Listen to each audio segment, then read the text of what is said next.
This is Nothing But That Sports Talk. Back again with another episode of Nothing But That Sports Talk. I'm Rafique Louison alongside an LIU Post student. Tell us your name and what you do. What's up, guys? Mikey Domagala here. Yeah, LIU Post student. You went to LIU Brooklyn. I'm the founder and owner of NBA Buzz on all platforms with 3 million followers.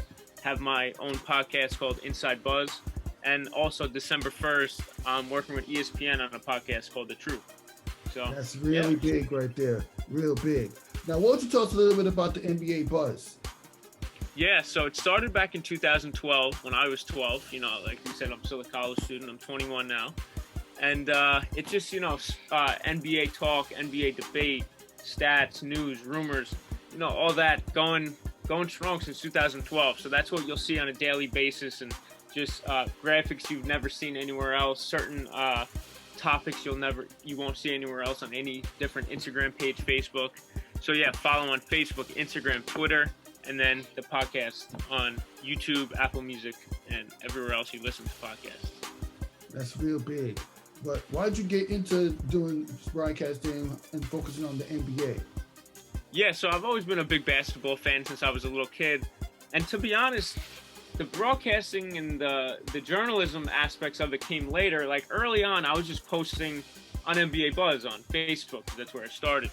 And, just about the news, debate, talk crap with fans and stuff about who my favorite team is. I'm a Knicks fan. And, things going on across the league.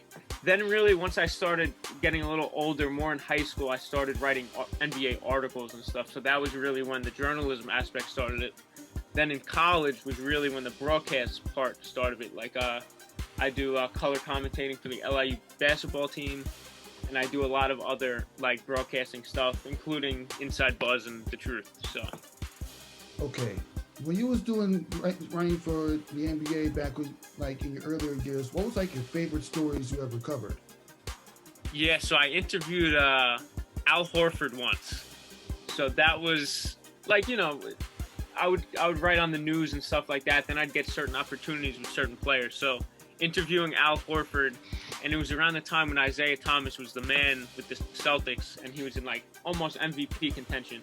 So I asked him a bunch of questions about IT and stuff like that, and those made some publications like Bleacher Report and stuff like that. So that would be my favorite. Exactly.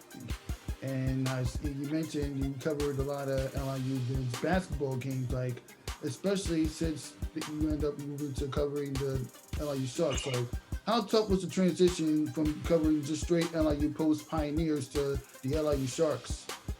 Yeah, so me personally, my first year doing it was on the merge. So when LIU Post and LIU Brooklyn combined for the Sharks, I never did any standalone LIU Post stuff because I wasn't in the program yet of calling games and stuff like that. So, but I have friends that did, and it was a transition because my friends would walk out of their dorms to go to the gym at LIU Post to call games. Now they got to take the train, an hour into Brooklyn to do that. So for me, I just started in Brooklyn after the merge. So I was calling the LIU Sharks men's team and women's team basketball, and it was a success. It was a lot of fun. Yeah, watching guys like Raekwon Killer on the court is no joke. Yeah, he's a beast, Raekwon. Yeah, him, Augusto, Frias, these guys really knew how to come together. We really came in 2 years after they made the NCAA tournament in 2018. I know, yeah. So that would have been something. If the merge happened back in 2017, the next year I start or something, and then they're in the tournament, that would have been phenomenal because we would have probably traveled with them. So. Yeah. What was one of your favorite games you covered your first season doing play-by-play for the LIU Sharks? Yeah, so one of the last games, I forget who LIU was playing. My guy Julian Batts, I keep in touch with some of these guys on social media and even just being around them on the court, on the sideline, but they're on the court, obviously. So Julian Batts hit this crazy game winner. I know what you're talking about. Yeah. You have to get past Federer Dickinson in round one. Yes, Yeah, exactly. You're I right. was at that game as a fan. That was just bananas. It looked like they were going to get eliminated when they better tickets to come back. Oh my God, it was close. Ooh, that was a huge shot by Bats, and oh my God, that was And I phenomenal. think I remember introducing myself to you and the guy you was working with that day, or that was one of the days where I saw you putting in some work on the play-by-play court. Did you? You know why? Because you do look familiar, and I was like, I have seen this kid somewhere. So that must have been where it was. Yeah, obviously, I've seen because you at the I game. introduced myself though to you and the guy who was doing play-by-play with. Yeah. That's my buddy Matt Weinstein. Yeah. Yeah. So we look back at your very first season. Like, what stand out to you the most? About what I thought of play-by-play or the Sharks. Both. Okay, so what I thought about play-by-play, it was like gradually getting more comfortable as the season went on, because that was like the first time I've really done that with like a live big game. It was awesome traveling to the Barclays Center for some games and calling it there. I felt like a real professional there. But yeah, just getting more comfortable, knowing the wording of what to say, sharpening up like the preparation before getting these contacts with the players, so you're more comfortable with the players and their names as the season went on, if you're just meeting them or whatever. So yeah, and for the Sharks, I mean, they were a little bit inconsistent, but when they were hot, they were hot. I mean, they had a well-oiled machine on offense, and I'm expecting another big year for them next year.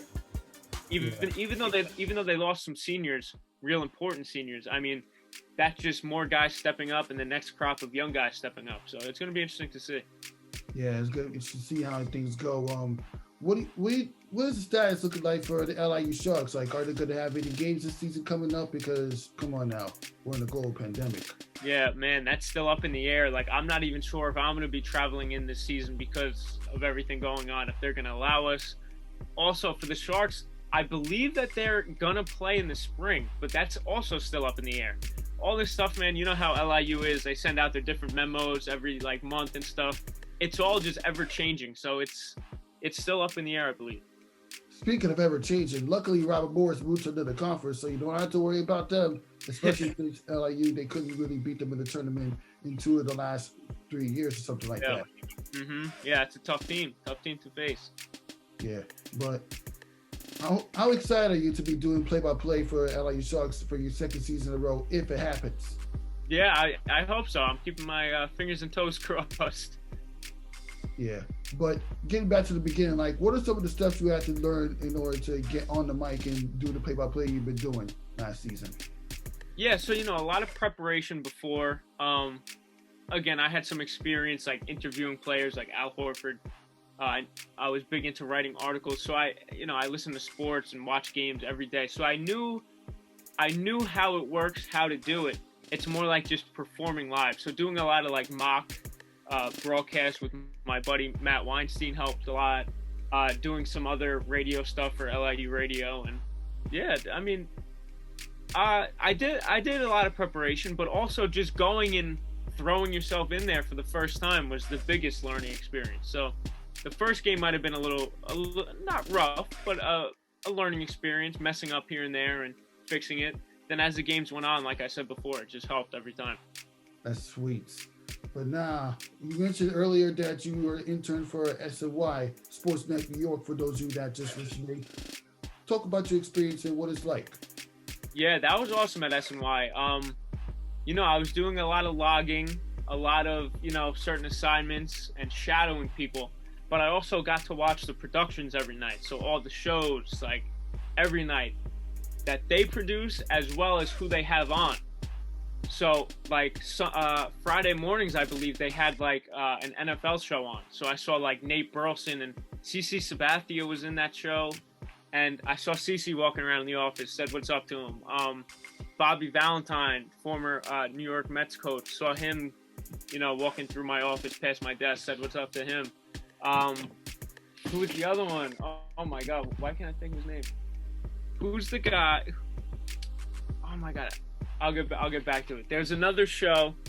Why can't I think of it? Oh, Pat McAfee? The I've heard about Pat random, McAfee. I yeah. met him when he came to Fordham for a WWE workshop. He's Oh, okay. very nice. Yeah, he's a very nice, very funny guy. So he was filming the Pat McAfee show one morning, and he was in there. I was shadowing a guy, and we were in there and watching it live. So that was awesome. Got to meet Pat. So those are some experiences that were really cool. What are some of your favorite moments as an intern for SNY? Yeah, so I would say I feel like it was all great because I love the commute. I'm from Long Island, so it'd be like 45 minutes in, take the subway from Penn down to the World Trade Center. So I think just that commute was awesome because when you get out of the subway and you see, the World Trade Center tower and the whole area down there, it's just phenomenal. So that was a favorite part. Also, yeah, just doing the shadowing and learning from like great people and meeting like Chris Williamson, who works for SNY, and other top guys over there who work on air, working with the producers and seeing exactly what goes on the whole time was awesome as well. So the whole experience was awesome, Yeah, and you mentioned earlier that you're going to be doing an ESPN podcast. Talk about Yeah, that. man. Yeah, I'm blessed to get this opportunity at only 21 years old. Starting that December 1st, going to be shooting in like mid-November, so a couple weeks. Yeah, it's alongside my guy Jermaine Barnes. He plays overseas in Germany, has a lot of NBA contacts. He's originally from Atlanta. And yeah, it's going to be awesome. We got a big episode 1 dropping December 1st. And the guest we have locked down and confirmed. We're going to be announcing that on @TheTruthESPN on Instagram over the next week. So that's going to be awesome as well. Yeah, I know. Looking forward to watching you kill it in the ESPN and NBA game. Thank you. I appreciate it. Yeah. But why don't you tell me a little bit about your impression about this past recent news saying that the NBA might get back up and running on December 22nd, if it's confirmed. Yeah, interesting, right? I mean, I see why they want to do it, because if they start before the new year and before Christmas, if they start before Christmas, one, they could get the Christmas Day games in. That's very important for their viewership. Everybody loves NBA Christmas Day. Two, if they go to a 72-game season, eliminate 10 games, that'll get the 21-22 season back on track and back with the normal flow. So that they want to do because, the pandemic and the bubble messed everything up, the schedule. But are they going to do that because a certain player is going to sit out because they just came off the bubble, finishing, in September, October? These guys are gassed out a little bit. But there's also those teams who didn't make the bubble who haven't played in months. So it's going to be very, very interesting to see what's going to happen. I think they should start before Christmas for those reasons, to get the Christmas Day games and to get the schedule back on track the next year. Yeah, but when you're looking back at the 2019-2020 season, including the bubble, what are some of your top 3 favorite moments of the season? Yeah, I'd have to think about that in depth, but one I would say would be the Miami Heat really, proving people wrong. Tyler Hero, Duncan Robinson becoming, Splash Bros 2.0 and really becoming like this powerhouse in the Eastern Conference. That's been great. Favorite moments would be, the rookies, great rookie class, Zion Williamson, John Morant, and all those guys really performing Tyler Hero to the highest level and really, making this league better, making the Pelicans, the Heat, and the Grizzlies better just for them coming into the league alone. So it's going to be interesting. The upcoming draft is going to be great. A third one, what would be a great moment? I'd say maybe how the Lakers honored Kobe after he passed away, and how we saw LeBron on the court, how the NBA community came together for Kobe after that. So, the NBA is never going to be the same without Kobe, but that's not even the top moment. But I would say how they honored him. You know what I mean? Yeah. Well, the NBA wasn't the same without Kobe Bryant after he retired in 2016 after the epic 60-game performance against the Utah Jazz. Yeah. Oh man, what a night that was. That was one of my favorite nights ever, being in the NBA media world. Reporting on NBA Buzz and posting all that stuff. It just, every post blew up that night in 2016. Yeah. You mentioned earlier that you're a Knicks fan, and the last time the New York Knicks were on the court before the global pandemic became a problem, Hmm. they end up having to be the last opponent that Vince Carter ever played in his career. And as you're a Knicks fan watching that game, what went through your mind when you saw the cancellation stuff happening?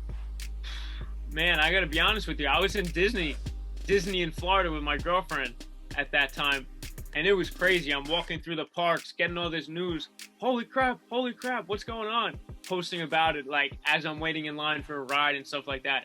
Then later that night when we got back from the parks, I watched like the last like 2 minutes of that Knicks game. That was a nuts game too. But seeing Vince Carter hit that last shot was awesome. But yeah, I'll never forget that. Seeing the Thunder versus Jazz game get canceled and all this craziness that there's this breaking news of this cancellation of the game. The players are on the court. They have to leave the court. Oh my God, what the hell is going on? So that was everybody's thoughts, I'm sure. Yeah, 1920 was the best and worst season you'll ever see as an NBA fan. Exactly. But another thing, like before the NBA got back up and running, like what have you been doing to keep consistent with your broadcasting content? Yeah, so I mean, doing the SNY internship definitely helped. That helped me broadcasting. But once the season ended for the LIU Sharks, I mean, I haven't really been doing much other than just podcasting. So if you want to consider that help, that's kind of it. And in between then, I mean, spending time with family in the quarantine, not really going out. And, yeah, that's about it. It's been quite boring. I'm not going to lie, playing video games, but keeping up with NBA buzz, of course, every day. Yeah. Speaking of NBA buzz, well, what are some of the favorite stuff that you talked about in your content? Yeah, so I mean, basically everything that's gone on since 2012, January 2012, has been on NBA Buzz. So, like I said before, the Kobe Bryant 60-point moment. Man, there's so much. Jeez, all the championships every year. Crazy free agency signings, trades. Trade deadline and free agency is my favorite time because it's just crazy and the content's so good and everybody loves it. So I gained so much of a following on those big days. Yeah, I can only imagine. But since we're talking free agency, like, what are your impressions about the Brooklyn Nets added Steve Nash as the coach, and then earlier today they just added Mike D'Antoni as the assistant coach to pair up alongside him and Amari Stoudemire and Ime Udoka. What do you think about that coaching staff that they put together? You're basically being coached by the Phoenix Suns, but in a different way. Yeah, I mean, I like the moves of having Nash say, I'm the captain now, and him being the captain over Amari and his old coach D'Antoni. But yeah, I like the move. I just, I posted about it this morning on NBA Buzz. I saw some fan comments, and I'll respond here because I'm on a media platform. I like the move, and I see them playing this small ball lineup with, Kevin Durant maybe at the 4 or something. But people are saying, the Phoenix Suns never got anywhere back in the 2000s with Nash and D'Antoni. I mean, they won 55 games every year they were together, their best being 62-20. So this style of play is going to work, I think. Also, that Suns team didn't have a player like Kevin Durant and Kyrie Irving. So if they take that formula and apply it to them, Karis LeVert as the 3-guy, Spencer Dinwiddie in there as well. I mean, this team's going to be a lot of fun. So I see success in Brooklyn under Nash, D'Antoni, and Amari. Yeah, and I also see success between KD and Kyrie going from playing against each other in the 2017 NBA Finals with a one-side series win by the Warriors to playing together in Brooklyn. Yeah, I will say, though, but they cannot, bang heads, those two. Kyrie, known to bang heads with some teammates. His ideologies are a little off. If he doesn't get the ball enough sometimes, he's not happy. I mean, this is a championship contending team. It cannot be like that, in my opinion. Yeah, it really can't. And we just can't afford any more injury-prone teams because we've seen the injuries that the Brooklyn Nets had, especially going into the bubble.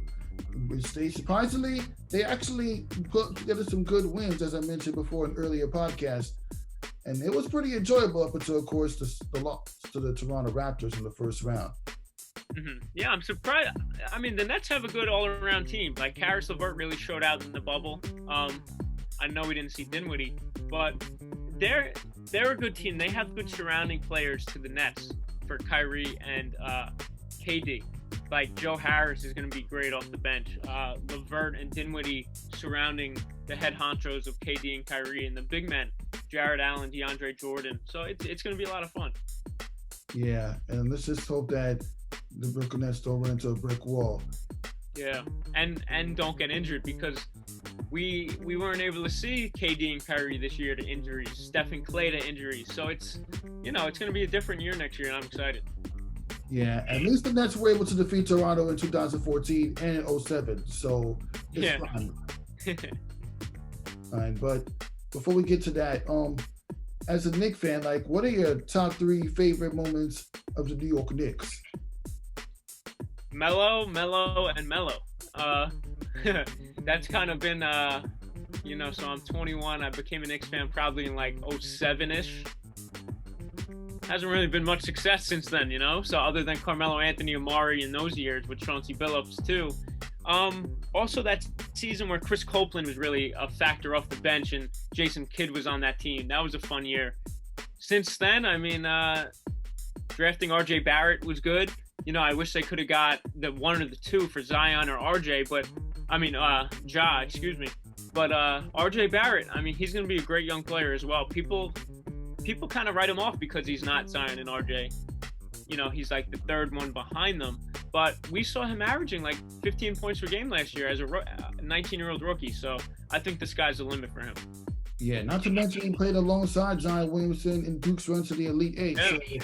I think it's going to be okay. But how do you think the Knicks are going to respond when they finally get back on the court, since they haven't played a game since March and they weren't invited to they weren't invited to the bubble?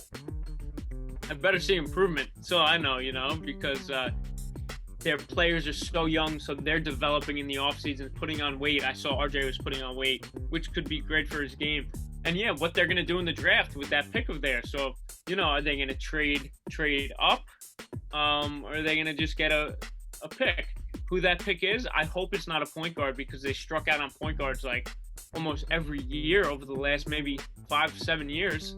So, man, who's it going to be? I'm not even sure. Yeah, but out of all the players in the top 7 rookie class, if they're available, out of LaMelo Ball, Anthony Edwards, which one would you select? Yeah, so I always wanted LaMelo. I don't think he's going to fall to the Knicks, to be honest. And but Edwards is also a great young player. Also, I don't think he's going to fall. So who it's going to be, man, I like Obi Toppin, who's like a big, strong forward. And I said I don't want a point guard, but RJ Hampton, man, he's like projected like 15-ish. He's a great young player as well, who's getting, who's slept on. He played overseas in Australia, I believe, as a pro already. So he's a great young talent as well. Yeah. When you're looking back at the New York Knicks season last year that got cut short due to the global pandemic, what do you think the Knicks had to improve on the most? And what do you think was the reason why they lost so many close games, or they got blown out by as many as 20 in most of the games they should never got blown out by? Yeah, a lot of it's their youth. They have so many young players. Like RJ Barrett and Mitchell Robinson is a great young duo. It's just they're still so young. Also, not enough like just pure bucket getters. I mean, you could consider RJ that, but not yet because he's still so young. And I think Julius Randle really underachieved with the Knicks. He came off great years with the Pelicans, where he put up like great all-around numbers, and we just didn't get that in New York. So I think just bringing in a pure bucket getter, whoever that may be in the draft or in free agency, will help. Hopefully it maybe is a Fred VanVleet, a DeMar DeRozan, or something like that. Yeah, that's only if we would want to. But speaking of free agency, there has been talks about the Brooklyn Nets possibly going after DeMar DeRozan. If Brooklyn do pull off getting DeMar DeRozan, how important will this guy be? And will you have him coming off the bench if he was a coach or as a starter? Yeah, well, obviously, if they were to get him, you got to start him. But also, if that happens, you got to get rid of Dinwiddie off the bench, because that would just be too much firepower. You need better surrounding defenders. You can't just have a team full of scorers and who play no defense. You know what I mean? So DeRozan would be nice, but I think they might trade for Bradley Beal. I think that's a little more likely, in my opinion. That's what, yeah. But how big would a Bradley Beal trade be for the Brooklyn Nets if they were to pull that off? Yeah, I mean that's almost like a solidified number one in the East, almost immediate contenders for the championship. Well, Brooklyn, they're already immediate contenders for championship already, Yeah. but the only difference is how they're going to respond going up against Jason Tatum's Boston Celtics, to the Eastern Conference champions, Miami Heat. Yep. Also, you can't forget about the OG Anunoby-led Toronto Raptors. Yes, I said OG Anunoby. You know why I'm saying that, if you catch my drift. I don't. Why? Game-winning shot. Oh, okay. Yeah, that was crazy. But that was a great shot. But since we're talking like NBA playoffs, like what are your favorite moments of watching the NBA playoffs in the bubble? Yeah, the bubble starting off, I would say watching the Phoenix Suns, even though that kind of was the playoffs that they're trying to contend. And also, like I said, the Miami Heat. Ooh, there's so many great moments. All right, maybe this isn't a great moment, but seeing the Milwaukee Bucks fail, I mean, that was crazy to watch because I did not expect that. I had the Bucks coming out of the East. Then all of a sudden they're getting bounced early, maybe because Giannis' injury, but, not really a top moment, but a crazy moment that I'll always remember. Like, holy crap, the MVP and Defensive Player of the Year gets bounced this early. So that was nice. Yeah, Eric Spoelstra really knows how to put together a playoff team for the Miami Heat so quick. Oh, yeah. What do you know? He also coached a team that defeated the Milwaukee Bucks in 2013, the first round. That's right. The Heat are so well-rounded. Like you said, you got to give credit to Spoelstra for just developing that team. He, Pat Riley, Harrison, and, just making that team so good, building on Bam Adebayo and all those guys to develop them as well, alongside Jimmy. But you see the Miami Heat being back in the finals next season or in later seasons? Maybe in later seasons. I don't think next year. I think with the Brooklyn Nets in town, I think they're going to the finals. That's really nice. But, well, if you was the commissioner for the NBA, would you stick with the December 22nd start despite how, most of the players feel, or would you push it back at least a month? Good question. I would go with the December 22nd to get those Christmas Day games in. So you're telling me the Lakers are going to have a Christmas Day game and LeBron's not going to play on Christmas Day? No way. LeBron will be there suiting up and playing. Some other guys may not want to, but I mean, you got to get the product out there, for Christmas, for, as early as possible to get the product back on track for the schedule each year. So that's just my opinion. You got to get that schedule back on track. Exactly. But assuming that doesn't happen, how happy would you be with the NBA playing meaningful games like the regular season and the playoffs during the summer and early stages of the fall, if they were to stick with that tradition? Yeah, I'm not crazy about summer basketball. I don't know about you. I got plans all the time in the summer with my girlfriend, my family, whatever, going on vacation, other than this past pandemic year, obviously. But I wouldn't be crazy about all that in the summer, in my opinion. And why is that? You can't catch as many games. When it's in the winter, you get back from a long day of school or work or whatnot, and 7 o'clock, 8 o'clock comes around. I mean, what are you doing on a cold winter night in the winter? So, I love that time designated for sports. I have so much more time to post and be up in the games. And the summer, we got beach days to tend to here in New York in the summer. So, Yeah, you mentioned you and your girl went to Disney World. I know you wish you would have went to Disney World when the NBA was playing all the games in the bubble. Man, that would have been something if I could have been there as a reporter or something. But they just kept it so tough to apply and get into, so I couldn't. Yeah. Well, at least we know the NBA is going to be back sooner than expected. If they don't stick with it. Yeah, man, it's coming soon. But what is coming soon is the end of this episode, which is funny enough right now. Thank you for tuning into this episode of Nothing But That Sports Talk with NBA Buzz Mikey. Thank you for stopping by. And Yes, to all sir. the Thanks big for dogs having me. out there, were you ahead of the game? All right, man. Thanks for having me.